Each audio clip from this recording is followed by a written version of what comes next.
Full Gear was this past Saturday. What a show, man. We had a great show. Let's get into it though.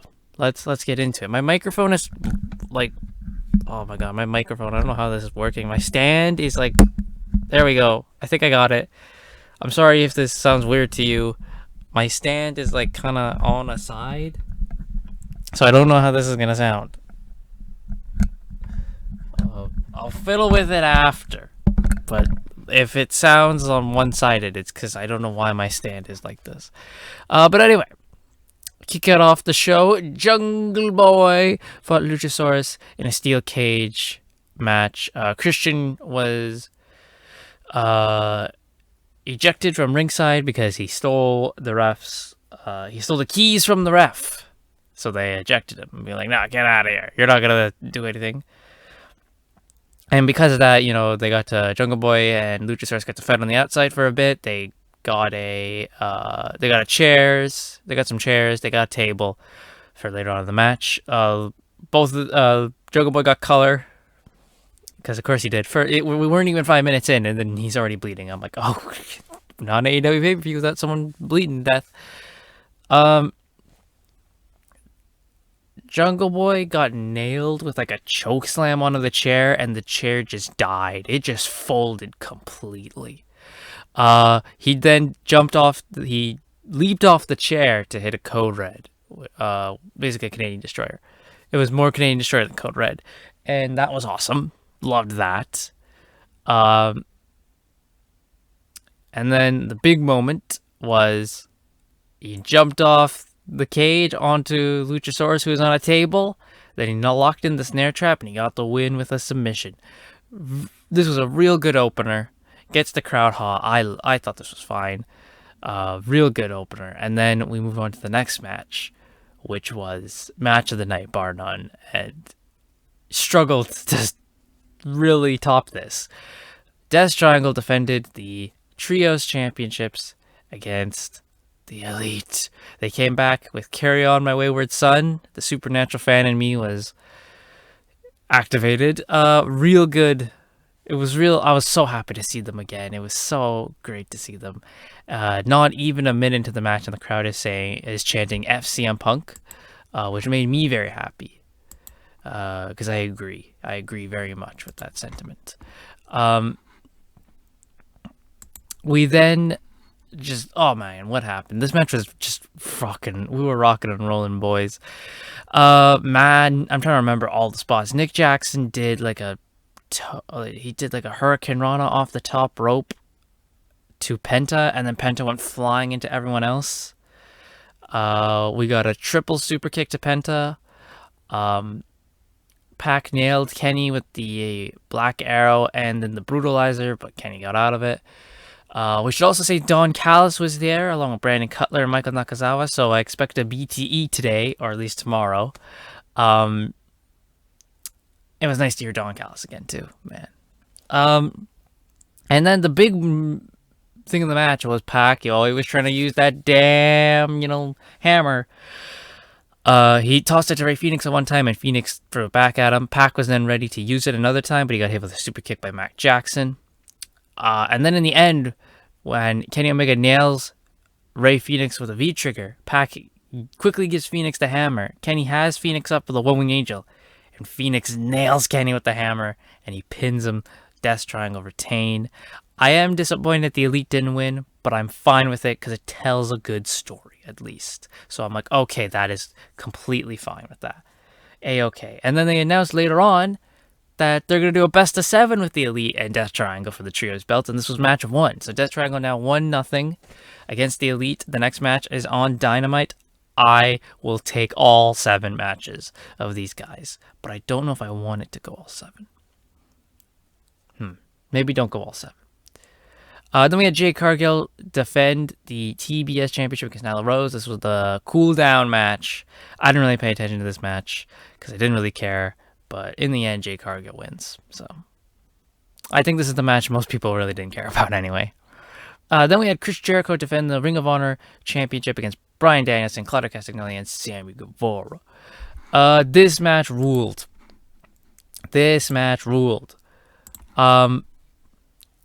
Oh my god, so many great spots. It was very much Blackpool Combat Club are teaming up against the JAS, and then eventually Blackpool Combat Club, they're like, Bryan Danielson, and kind of just shrug, and they're like, all right, whatever, man. So they just start going to town on each other, a lot stiff uppercuts. And then Jericho and Sammy working together.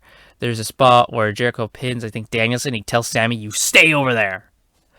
And they were really building up the whole, Sammy, Jericho wants Sammy to be his insurance policy. The crowd was booing Sammy the whole night. They were trying to do a thing during this match where Sammy would not turn babyface, but go on his own, like, no, I'm not just going to sit by and let you win, Jericho. But the crowd was just booing Sammy, and they were just cheering Jericho. Eventually, of course, Jericho goes to pin, I believe, Bryan Danielson. Sammy pulls him off, and then they start going at it. And now it's a four-way, every man for himself. Sammy did a shooting star press onto the outside to Claudio Castagnoli, which was awesome. Bryan Danielson caught Claudio with a running knee at one point, and I'm like, oh my god, Danielson's going to win. Claudio started doing his uppercuts to the outside to Chris Jericho. Jericho got the walls in on pretty much everyone on this match. And then there was a point, I think, where he has the walls in, I think, on Bryan Danielson, and Claudio nails him, and Jericho does, it sounds like he's like, ah! Like when Sting does the Scorpion Deathlock, and then they hit him, and then Sting just kind of yells at them. Jericho did that. The finish was fantastic, by the way. Claudio hits Sammy Guevara with the swing. During the swing, Jericho hits a jumping Judas effect, and then he hits another one because it didn't quite land, and retains the belt. I loved this match. This match was great. And then it was announced later on in the night that Chris Jericho will be defending the Ring of Honor title this coming Dynamite as well against Tomohiro Ishii. And he cut a great promo talking about how Ishii was his young boy back in the day when he was working in Japan. And also in that segment, Orange Cassidy challenged Jake Hager. And the All-Atlantic Championship will be on the line as well. So, pretty stacked Dynamite already, man. We'll get 3 matches that I'm really looking forward to. We got the match 2 of the best of 7 with Death Triangle of the Elite. Jericho defends the Ring of Honor title against Tomohiro Ishii, and Orange Cassidy defends the All-Atlantic Championship against Jake Hager. I'm all for that. Britt Baker and Saraya were next, and this match, it was okay. It wasn't a bad match at all. It was way better than Jade Cargill and Nyla Rose, but you could tell the crowd was kind of burnt out. I was kind of burnt out. But it was still an okay match. Saraya's brother was there, and he disappeared after this match was over, so that tells you why he was there. Britt hit 2 curb stomps, I think, and Saraya kicked out. I was like, huh? Saraya hit the page turner. Britt kicks out. Britt tried to get the lockjaw, but Saraya turned it into a pin. And then eventually Saraya hits what was called the Rampage. It can't be called the Rampage anymore. But she hits the Rampage on Britt and wins the match, as we all thought. It was a nice, okay match, but nothing too crazy. Then Wardlow defended the TNT Championship against Powerhouse Hobbs and Samoa Joe. I was back in, and I'm like, oh, here we go. Big boy fight. Vince McMahon is losing it. This was a hoss fight, man. Wardlow hits Powerhouse Hobbs with the Powerbomb Symphony. He also, oh my god, Joe throws Wardlow into the corner, and Wardlow hits the craziest whisper in the wind I've ever seen, and he launches himself in the air, man. That was insane. Holy crap. And then eventually Wardlow hits the Powerbomb Symphony on Powerhouse Hobbs. Joe comes in, nails Wardlow with the TNT title, and then he locks the choke in. He locks in the Coquina Clutch on Powerhouse Hobbs, who's already kind of out. And then Joe wins the TNT Championship. He's got double belts. Double strap Joe? Let's freaking do this, man. I was shocked, but I was a happy shocked. I'm pleasantly like, oh, okay, we're going to give Samoa Joe the belt. It does kind of suck for Wardlow. He didn't get to do much in this TNT title reign, but Samoa Joe, TNT champion, I'm all for that. Then we had Sting and Darby Allin versus Jeff Jarrett and Jay Lethal. It's always the Sting match, man. I tweeted, everyone always forgets about the Sting match. You always underestimate the Sting match. So Jay Lethal and Jeff Jarrett come out. Jeff Jarrett comes out with guys in Sting masks. There's a body bag on the ramp. Darby Allin's music hits. Jay Lethal and the Sting guys go to investigate some smoke on the stage. Kind of stops him. Darby comes and beats him up with a skateboard. Sting arrives in the ring from behind Jeff Jarrett, and they start going at it. Jeff Jarrett and Darby are fighting on the stage, and then Sting and Jay Lethal are fighting in the crowd. Sting jumps onto first, Darby gets a ladder. He tries to do a coffin drop off the ladder onto Jeff Jarrett. Satnam Singh catches him like he catches like a freaking basketball, and then just tosses Darby onto the stage. Then Sting jumps onto Jay Lethal and Satnam Singh in the crowd. Crazy, dude. This match was insane. I loved it. Eventually we get Darby. He went for a coffin drop on Jay Lethal, and Jeff Jarrett caught him with the guitar in the air. That was awesome. That was so sweet.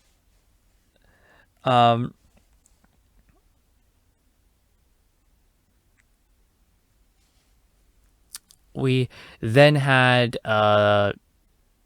Sting. He tried to give Satnam Singh a Scorpion Death Drop, but it was too much. So Darby and him do like a Scorpion Death Drop, Coffin Drop combo. It's crazy. I was like, oh, that's sweet. Then eventually, Jay Lethal goes for the lethal injection. Sting tries to catch him for a catching Scorpion Death Drop, but they kind of fall over. Darby, though, saves it with the coffin drop, and they win. Real fun match. I loved this. This was a car crash, and I love it. Toni Storm defends the interim AEW Women's Championship against Jamie Hayter. I was going nuts in this one, man. If Jamie didn't win, I was going to lose it. The crowd was with Jamie with 100%, just like I was. So, these two are going back and forth. Great match. Then Rebel comes out. And I believe she nails Toni with the belt. But that doesn't do it. That doesn't work. The ref then sends Rebel to the outside. Back at the ref, saying, nah, you're out of there. Then eventually... Rebel drops the belt on the floor, which is very important, because eventually Toni Storm is knocked to the outside. The ref is distracted with Jamie Hayter, and Britt Baker comes out of nowhere. She nails Toni Storm with the curb stomp onto the belt, and then she says, this is Jamie's time. She throws her in, and Toni Storm freaking kicks out, and I lost my mind. Then Britt is trying to undo the turnbuckle, and I'm like, oh no, this is where she's going to accidentally cost Jamie. But then, Jamie gets tossed into Britt. Britt goes down, and she takes the turnbuckle with her. Toni runs at Jamie. Jamie ducks. Toni Storm hits the exposed turnbuckle. Jamie Hayter hits the ripcord lariat, and she wins the world title. Jamie Hayter is the new women's champion, and I lost my goddamn mind. Let's go. Jamie Hayter now holds the belt. She never loses it. This is it. This is it. No more title changes. I love this, man. Jamie Hayter deserves this. She should have won the belt, freaking it all out. I was so happy, man. Ah, such a good moment. Then we had the Acclaimed defend the tag titles against Swerve and Our Glory. This was a bit of a cool down for me personally. I wasn't that invested in this match. This was a good cool down for me. But in the end, Keith Lee and Swerve break up because Swerve slapped Keith Lee, and he's like, nah. Because Keith Lee's like, Swerve tried to cheat. Keith Lee's like, no, we're not doing that. Swerve slapped him. So Keith Lee picked up Anthony Bowens, clapped him on the back, and then walked out. And then the Acclaimed win and retain the belts. So now we go into the Swerve and Keith Lee singles feud. And then the Acclaimed, I assume, would now feud with FTR. And FTR gets doubles belts. That'd be nice. And then Swerve and Keith can have a feud. That'd be great. And then the main event, Jon Moxley defends the World Championship against MJF. Moxley was booed out of the building by the crowd. MJF was the hero. Great match. We had Moxley give MJF a pile driver through a table. Then we had... Well, first, before that, we had MJF give Mox a freaking jumping tombstone onto the apron, which shouldn't have done that. Mox hit a top rope paradigm shift, which MJF got his finger on the ropes. Then Mox immediately went into like an armbar, but MJF still had his hand on the ropes. So no, you don't get to do that. MJF at one point went for the Dynamite Diamond ring, but William Regal comes out and he goes, "Don't you dare! Don't you dare!" MJF threw the ring at him, flipped the bird. Then the ref goes down when Mox tries to get a Bulldog choke in. He gets the Bulldog choke in, and oh no, MJF taps, the ref is down. William Regal tells Mox, "No, get the ref, get the ref." As Mox is getting the ref, William Regal slips MJF the brass knucks.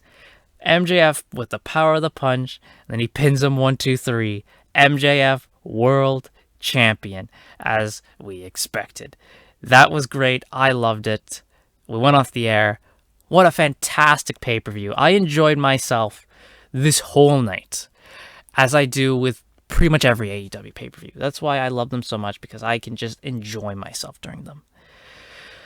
This was awesome. I loved this show. I give it a 9 out of 10. It was fantastic. I loved it. Way better than freaking Hard Times the weekend before. This was awesome.